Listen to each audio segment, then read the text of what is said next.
CM అయినంత మాత్రాన ఆనవాయితీలను అతిక్రమించి వాళ్ళ ఇష్ట ప్రకారం సెక్యూరిటీ ఏర్పాటు చేసుకుంటే మేమెందుకు, మా డిపార్ట్మెంట్ ఎందుకు, మీరెందుకు, మీ హోమ్ మినిస్ట్రీ ఎందుకు? ఏంటయ్యా ఇంకా చుక్కే వేయలేదు, అప్పుడే కిక్కా? కిక్కు కాదయ్యా, కడుపు మండుతోంది. ఎందుకు? ఆ సీఎం ధనరాజు మా ఇద్దరిని తోసిరాదన్నాడు, అందుకు. ఆ సీఎం చచ్చాక నేను సీఎం కావాలనుకున్నాను. అయిపో అవ్వాలంటే ఆ సీఎంను వెంటనే చంపేసి ఆ సీట్లో నేను కూర్చోవాలి. కూర్చో. చూడు భద్రయ్య, వచ్చే వారం సీఎం గారి బర్త్డే ఫంక్షన్ ఏర్పాటు చేశాను. నేనొచ్చి హారతి ఇవ్వాలా లేక చేతికి బొకే ఇవ్వాలి? కాదయ్యా, ఆ ఫంక్షన్ లో నువ్వు సీఎం ని చంపాలి. నువ్వు ఈ పని చేయడానికి నీకు ఎన్ని లక్షలు కావాలి? తుత్తేరికి నేను మామూళ్ళకి పోతే డైలీ సంపాదిస్తాను 1,00,000. 1 గంటలో ఖర్చు చేస్తాను అదే 1,00,000. చూడు హోము, నువ్వు సీఎం అయిపోయాక గవర్నమెంట్ పేపర్లో గవర్నమెంట్ సీలు వేసి పోలీసోళ్లు నన్ను అరెస్ట్ చెయ్యరు అని అగ్రిమెంట్ రాసివ్వు చాలు.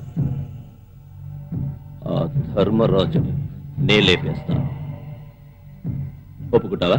అంతే కదా, నేను సీఎం అయ్యాక ఖచ్చితంగా అలాగే చేస్తా. ముఖ్యమంత్రి గారికి, ముఖ్యమంత్రి గారికి, ముఖ్యమంత్రి గారికి, ముఖ్యమంత్రి గారికి, నో గార్లెండ్స్, నో బుకే. వెళ్ళండి. I said no garlands, no bouquet. Please. ఆగండి. మిస్టర్ నరసింహ సార్, సెక్యూరిటీ అన్న పేరుతో ఇతరుల మనసు మనం నొప్పించకూడదు. You know sir, this is part of our security. వాళ్ళు నాకు గ్రీటింగ్స్ ఎలా చెప్తారు? ఆయన చేస్తున్నది కరెక్టే. నరసింహ మీ సెక్యూరిటీ గురించి చాలా ఇంట్రెస్ట్ తీసుకుంటున్నారు సార్. రండి సార్, ప్లీజ్. ముఖ్యమంత్రి గారికి, ముఖ్యమంత్రి గారికి, ముఖ్యమంత్రి గారికి, ముఖ్యమంత్రి గారికి, ముఖ్యమంత్రి గారికి, ముఖ్యమంత్రి గారికి, ముఖ్యమంత్రి గారికి, ముఖ్యమంత్రి గారికి, ముఖ్యమంత్రి గారికి, ముఖ్యమంత్రి గారికి, ముఖ్యమంత్రి గారికి. సోదర సోదరీమణులకు, పార్టీ కార్యకర్తలకు నమస్కారం. ఈ రోజు మన ముఖ్యమంత్రి గారి జన్మదిన మహోత్సవాన్ని జరుపుకుంటున్నాం. ముఖ్యమంత్రి గారు సభని ఉద్దేశించి 2 మాటలు మాట్లాడాలని వారిని కోరుకుంటున్నాను. అందరికీ నమస్కారం. నాకు ఆత్మీయులైన స్నేహితులకు, పార్టీ కార్యకర్తలకు, నా శ్రేయోభిలాషులకు ధన్యవాదాలు. నాకు ఈ జన్మదినోత్సవాలు, ఈ ఆడంబరాలు ఇవేవి మనసుకు సంతోషం కలిగించవు. ఇవన్నీ షీర్ నేషనల్ వేస్ట్ అని నేను చెప్పాను. కానీ మన హోమ్ మినిస్టర్ రావు గారు నా బర్త్డే ఫంక్షన్ జరిపే తీరాలని పట్టుపట్టడం వల్ల ఆయన మనసు నొప్పించకూడదని నేను దీనికి ఒప్పుకున్నాను. మీ అందరి ప్రేమాభిమానాలకు నేను ఎంతో రుణపడి ఉన్నాను. జై హింద్.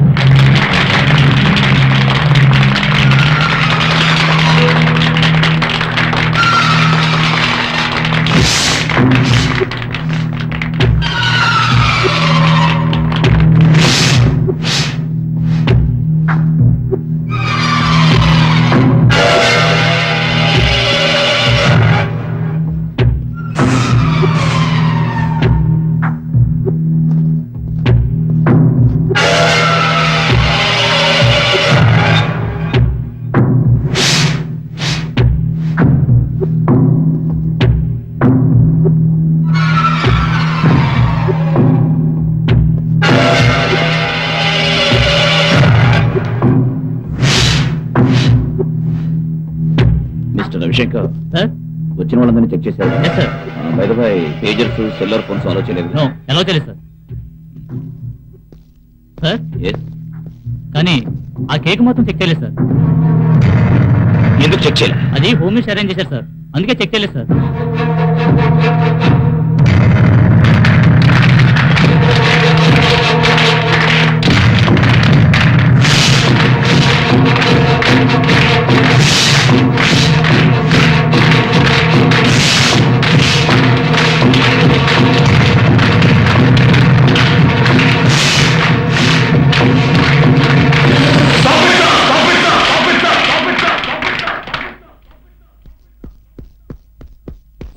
నరసింహ, ఏం చేస్తున్నారు? Please go back. సార్ నాకెందుకు డౌట్ గా వస్తా నేను కేక్ చెక్ చేయాలి sir please sir go back sir go back Narasimha it's too much ఇదేం బాగాలేదు I don't like this sir నేను కేక్ ని చెక్ చేయాలి sir Prasad what is happening here what is మీరే చెప్పండి సార్ పోనీ అతను టెస్ట్ చేయనివ్వండి సార్ ప్లీజ్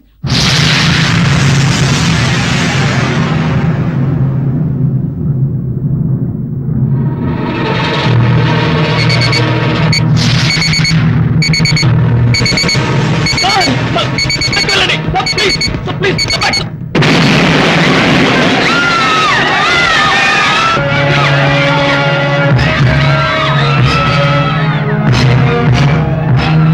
అవసర సమావేశం ఎందుకు ఏర్పాటు చేశానో మీ అందరికీ తెలుసు. నా జన్మదినోత్సవం రోజు నాపైనే హత్యా ప్రయత్నం జరిగింది. ముఖ్యమంత్రి పదం అంటే అందరూ ఆశపడడం సహజం కావచ్చు, కానీ దానికింత నీచానికి దిగజారిపోతారు అంటే చచ్చా I'm very sorry to say this. మీ నాయకత్వం మీద మాకు నమ్మకం లేదండి అంటే నేనే సంతోషంగా ఈ పదవికి రాజీనామా చేసి ఉండేవాడిని. అది మానేసి మిత్రులా వెంట తిరుగుతూ నవ్వుతూ నవ్వుతూ నన్ను వెన్నుపోటు పొడిచారు, నా మనసుని బాగా గాయపరిచారు. అందుకే స్వచ్ఛందంగా నేను ఈ పదవికి రాజీనామా చేస్తున్నాను. అంతేకాదు నా రాజీనామా పత్రాన్ని గవర్నర్ గారికి కూడా అందజేశాను. అలా అయితే మీ రాజకీయ వారసుడు ఎవరు? చెప్తాను. మీ అందరి అభిమానం పొంది రాజకీయాల్లో ఎంతో అనుభవం సంపాదించి రాజకీయ దురంధరుడు అని పిలువబడే మన హోమ్ మినిస్టర్ భుజంగరావు. విజయరావు గారికి విజయరావు గారికి విజయరావు గారికి విజయరావు గారికి విజయరావు గారికి విజయరావు గారికి విజయరావు గారికి విజయరావు గారికి విజయరావు గారికి విజయరావు గారికి విజయరావు గారికి విజయరావు గారికి నూతన ముఖ్యమంత్రికి మాజీ ముఖ్యమంత్రి ఒక చిన్న మనవి చేసుకుంటున్నాడు. ఇప్పుడు మీ హోమ్ మినిస్టర్ పదవి ఖాళీ అయినందువల్ల ఆ పదవిని మన ఎమ్మెల్యే ప్రసాదరావు గారికి ఇప్పించాలని కోరుకుంటున్నాను. నాకే పదవి వద్దు సార్ వద్దు. ఏమిటి ప్రసాద్ గారు ఒప్పుకోండి. నా కేబినెట్ లో మీరు హోమ్ మినిస్టర్ గా ఉంటే నాకు సంతోషంగా ఉంటుంది. Okay thank you. Home minister Prasadarao గారికి హోమ్ మినిస్టర్ ప్రసాదరావు గారికి హోమ్ మినిస్టర్ ప్రసాదరావు గారికి. సార్ మీతో కొంచెం పర్సనల్ గా మాట్లాడాలి. క్షమించండి, మీరందరూ కూర్చోండి, నేను ఇప్పుడే వస్తాను. కూర్చోండి సార్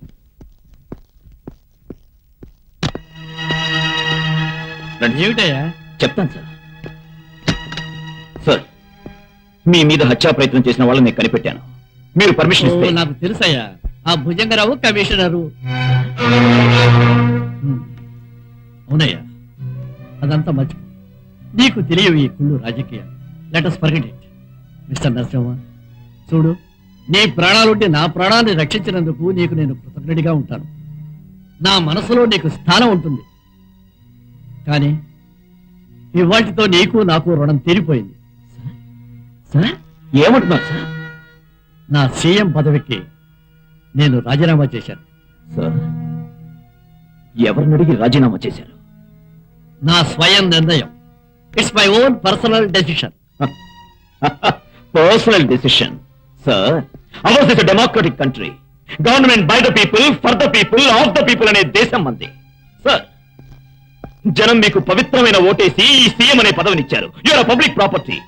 మీకు పర్సనల్ డిసిషన్ తీసుకునే రైట్ లేదు సార్. మీకు మాత్రమే కాదు, పబ్లిక్ ఎన్నుకున్న ఏ రాజకీయ నాయకుడైనా పబ్లిక్ డిసిషన్ కే కట్టుబడి ఉండాలి. So you can't take a personal decision and give resignation. Sir ప్రజలకి మీలాంటి నిజాయితీ గల ముఖ్యమంత్రి కావాలి sir. They need a simple strong administrator like you. Sir sir మీ స్వార్థ రాజకీయాలకి ప్రజల్ని బలి తీసుకోవద్దు. రాజీనామా వాపస్ తీసుకోండి sir. Please don't get excited mister Narasimha. మీ బాధ నేను అర్థం చేసుకోగలను. నిబ్బరంగా ఉండండి. ఇక మన రాష్ట్రానికి నూతన ముఖ్యమంత్రి భుజంగరావు. Sir mister భుజంగరావా? వాడొక రౌడీ హంతకుడు. నో సార్, నేను దీనికి ఒప్పుకోను.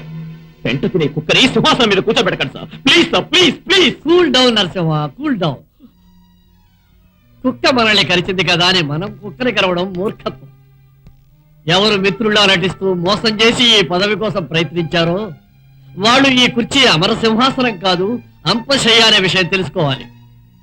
అందరికీ ముఖ్యమంత్రి కావాలనే ఆశ ఉంటుంది, కానీ ఆ పదవిలో ఎన్ని బాధలు ఉన్నాయి అనేది స్వయంగా అనుభవించే తెలుసుకోవాలి. చూడు, నేను పార్టీ ప్రెసిడెంట్గా ఉంటూ ఈ రాష్ట్ర ప్రజలకి రాష్ట్రానికి సేవ చేయాలనుకున్నాను. అందుకే ఈ ముఖ్యమంత్రి పదవికి నేను రాజీనామా చేశాను. నేను వెళ్తున్నాను.